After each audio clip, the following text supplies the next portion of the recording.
Hello and welcome to my channel, A Phenomenal English with Shiman. I'm your English coach Shiman और आज मैं लेके आया हूँ आपके लिए एक बेहतरीन सा lesson.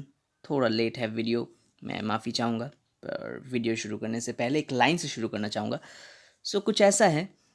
They frowned, they growled, they belittled when judged. I drowned, I prowled, I avoided and nudged. जब भी मुझे बेवजह परखा गया, सवाल उठाए गए, मुझ पर कहर बरसाया गया, मुझे नीचा दिखाया गया, पर मैंने भी उस मिट्टी के ढेरों को पानी में डुबोया और चहलकदमी करते हुए अपने खूनों के बल मैं आगे बढ़ा। कुछ ऐसा ही होता है।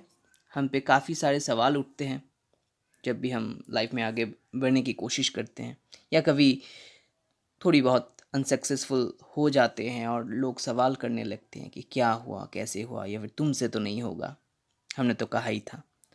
तो तब बस यही करना है, समझना है कि वो सारे मिट्टी के ढेर है और पानी में डुबोना है उसे, फिर अपने खून के बल ऐसे ही आगे बढ़ना है, जैसे आर्मी लोग करते हैं ना, सोल्जर्स जस्ट लाइक दैट।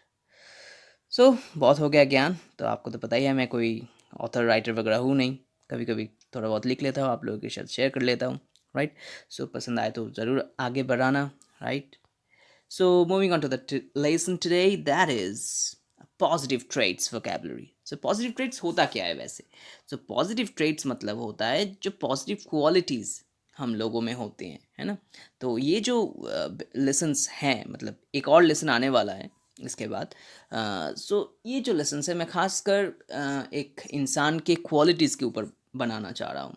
पहला तो ये है पॉजिटिव ट्रेट, फिर एक लेसन आएगा इसके बाद नेगेटिव ट्रेट। ट्रेट्स होता क्या है, कुछ क्वालिटीज़ होती हैं, right.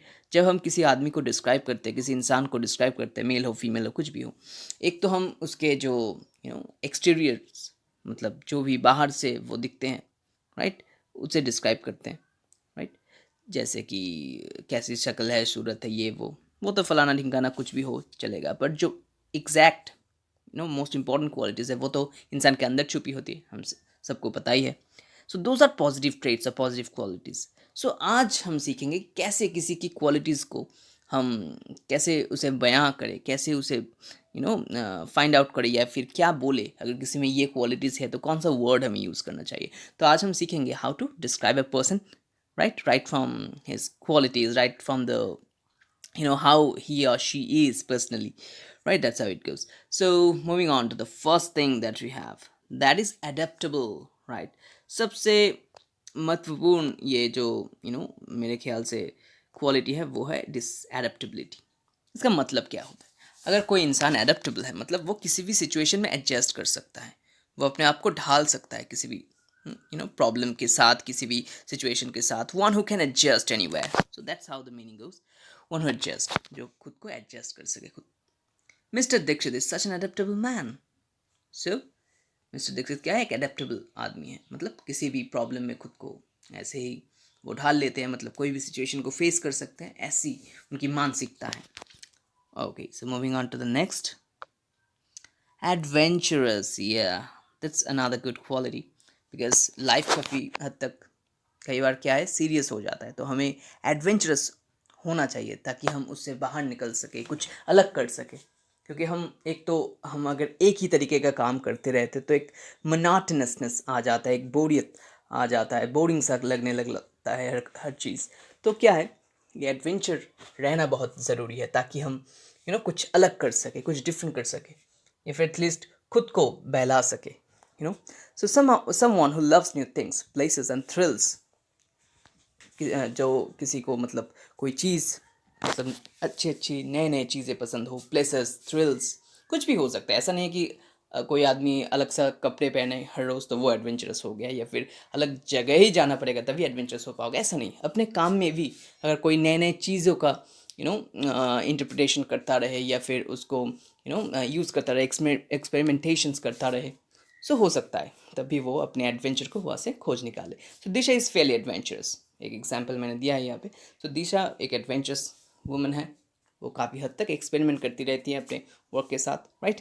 Moving on to the next thing, diligent, इसका मतलब क्या है कि हार्ड वर्किंग पर्सन, राइट। वैसे तो हार्ड वर्क खुद ही एक क्वालिटी है, मतलब ये हम यूज़ करते हैं, ही इज़ हार्ड वर्किंग और she is hard working, but इसका एक इससे भी बढ़िया वर्ड है, वो है डिलीजेंट, राइट। अगर कोई आदमी डिलीजेंट है तो इसके ज़्यादा अच्छी कोई चीज़ हो ही नहीं सकती, क्योंकि कोई अगर हार्ड वर्किंग है तो वो कुछ भी कर सकता है, क्योंकि हर एक चीज़ में आखिरकार हमें पता ही है कि हार्ड वर्क ही लगता है। क्वालिटी चाहे कुछ भी हो, हम कहीं ना कहीं हार्ड वर्क से वो बैलेंस कर सकते हैं, पर क्वालिटी बहुत सारा हो और कोई काम हम ना करें तो फिर तो कोई बात ही नहीं बनेगी, है ना।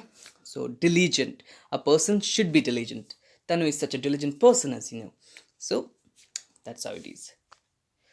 हम्बल, ये वाला जो क्वालिटी है ये मुझे सबसे बढ़िया लगता है। अगर कोई आदमी में, किसी इंसान में बहुत सारे क्वालिटीज़ हो, खूबी हो, फिर भी वो ऐसा व्यवहार रखे कि उसमें यू नो उतने सारे क्वालिटीज़ है नहीं, या फिर उतने सारे क्वालिटीज़ होने के बावजूद वो अपने आप को अलग ना समझे, एरोगेंट ना हो जाए, ऐसा ना दिखाए कि मैं तो कुछ हूँ, तो इससे बढ़िया कुछ चीज़ हो ही नहीं सकती। सो जो एग्जाम्पल दिया है मैंने, काफ़ी सारे लोग उसे मतलब एकदम अग्री करेंगे मेरे ख्याल से। Arijit is as humble as talented he is. तो हम प्रोफेशन को छोड़ के ही बात करते हैं, फिर भी हमारे ध्यान में एक पिक्चर आ जाएगा इस एग्जाम्पल से, है ना। Sarjit is as humble as talented he is, जितना टैलेंट है उतना ही हम्बल है। So that's how it is. Modesty जिसमें दिखता है, बहुत सारे क्वालिटीज़ होने के बाद भी जो आदमी नहीं दिखाता कि मैं कुछ हूँ। सो that's how it goes. Moving on, easy going, या ये बहुत बढ़िया क्वालिटी है, क्योंकि अगर कोई आदमी ईजी गोइंग होता है, मतलब वो डिमांड नहीं करता, वो हर चीज़ को जितना लेना चाहिए उतना ही लेता है, बड़ा चढ़ा कर नहीं लेता, सीरियस ज़्यादा नहीं होता, राइट। इजी गोइंग मतलब कोई भी आदमी, अगर आप चाहो बैंक में जाओ, एक आदमी मुस्कुराता हुआ बैठा है, आप उसके पास जाओगे कि कोई चिड़चिड़ा बैठा है उसके पास जाओगे? 100% आप मुस्कुराते हुए लोग के पास जाओगे, क्योंकि हमें इजी गोइंग आदमी ही चाहिए लाइफ में, चाहे पर्सनल लाइफ में हो चाहे प्रोफेशनल में हो, है ना। क्योंकि इजी गोइंग आदमियों से बातचीत करना, अप्रोच करना बहुत इजी हो जाता है, बर्डनसम नहीं लगता, डिमांडिंग नहीं लगता।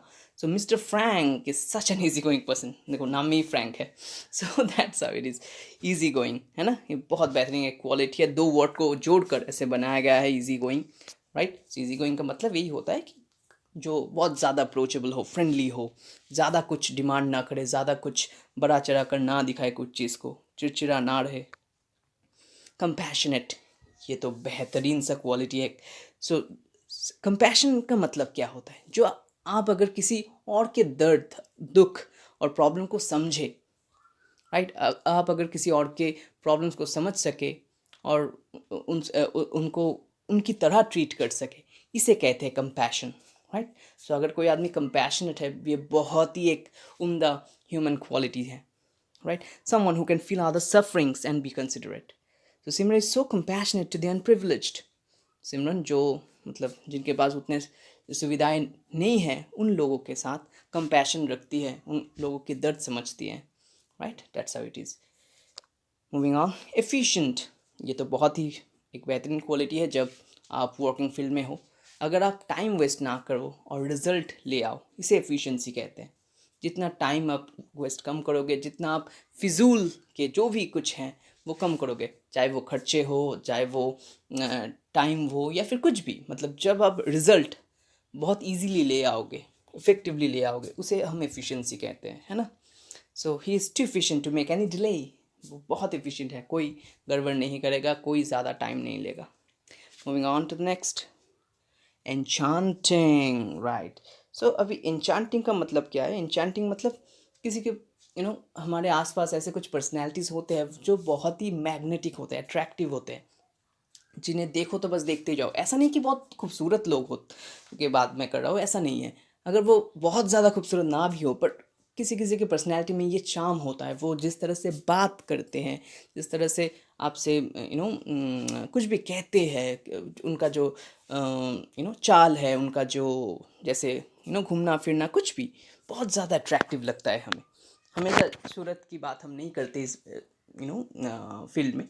हम कह सकते हैं कि ओवरऑल जो लगता है ना कि बस इनमें कुछ बात है, तो उसे हम एन्चांटिंग कहते हैं, attractive, magnetic. So the speaker has an enchanting aura around him. तो मान लो कोई ऐसे स्पीच दे रहा है, मोटिवेटिंग स्पीकर हो या फिर कुछ भी हो, जब वो बात कर रहा है सारे ऑडियंस बस उन्हें सुनता ही जा रहा है कि चलो कुछ तो बात है इनमें. So that's how it is. Enchanting, attractive, magnetic. Moving on to the next thing, that is meticulous. So someone who is careful about detailing. कोई कोई आदमी होते हैं जो डिटेल में काम करना पसंद करते हैं, बहुत बारीकी से एक एक चीज़ का ध्यान रखते हैं, और होना भी चाहिए. कभी कभी ये जो डिटेलिंग है बहुत सारे प्रॉब्लम से हमें बाहर निकल आने में हेल्प करता है. क्योंकि क्या होता है, हम किसी किसी चीज़ को लाइटली ले लेते हैं, फिर प्रॉब्लम हो जाता है बाद में, है ना. सो जैसे फाइनेंशियल डीलिंग्स हो गए, पैसों के मामले में हमें मेटिकुलस रहना चाहिए एक एक चीज़, क्योंकि पैसा एक चीज़ है जो रिलेशनशिप को भी ख़राब कर सकता है. तो हम जब फाइनेंशियल डीलिंग्स के बारे में या फिर ऐसे ही कुछ इंपॉर्टेंट चीज़ के बारे में मेटिकुलस होते हैं, ये बहुत ज़्यादा इम्पॉर्टेंट सा एक क्वालिटी है. So someone who is careful about detailing. Rohit is rather meticulous about financial dealings. मतलब रोहित अगर फाइनेंशियल डीलिंग करता है, किसी के साथ पैसों का लेन देन करता है, वो बहुत ही बारीकी से वो नोट करके रखता है, या फिर कुछ भी हो, मतलब जो जो फॉर्मेलिटीज़ होते हैं वो कंप्लीट करता है. ओके, सो ये एक अच्छा क्वालिटी है, मेटिकुलस होना किसी बारे में. आप सिर्फ पैसों के बारे में नहीं, किसी भी चीज़ के बारे में, कोई भी प्रोजेक्ट काम वगैरह, आप मेटिकुलस होते हो, मतलब आप डिटेलिंग में जाते हो, आप बारीकी से करते हो, आप बहुत सूझबूझ के साथ करते हो. Moving on to the next, adept. Adept मतलब बहुत ही स्किलफुल होना. किसी चीज़ में अगर आपके पास स्किल हो, किसी चीज़ में आप बहुत ज़्यादा स्किल्स यूज़ कर सके, अपना जो क्वालिटी है वो दिखा सके, बहुत स्किलफुली कर सके, उसे हम एडेप्ट कहते हैं. Vinita is quite adept at whatever she does. जो भी वो करती है बहुत ही स्किलफुली करती है ना. आप डांस कर लो, आप सिंगिंग कर लो, आप कुछ भी, वैसे यूट्यूब वीडियोस बना लो, कुछ भी, डॉक्टर हो, इंजीनियर हो, अगर आप में आपका स्किल उसमें झलकता है, इसका मतलब you are an adept at that. So इसी के साथ मेरा जो लेसन है ये पे ख़त्म होता है. मैं आशा करूँगा कि बहुत मज़ा आया होगा, कुछ सीखे होंगे आप लोग. डेफिनेटली वीडियो को प्रमोट करो, आगे बढ़ाओ, शेयर करो, सब्सक्राइब करो चैनल को. पढ़ते रहो, खुश रहो. Thank you very much.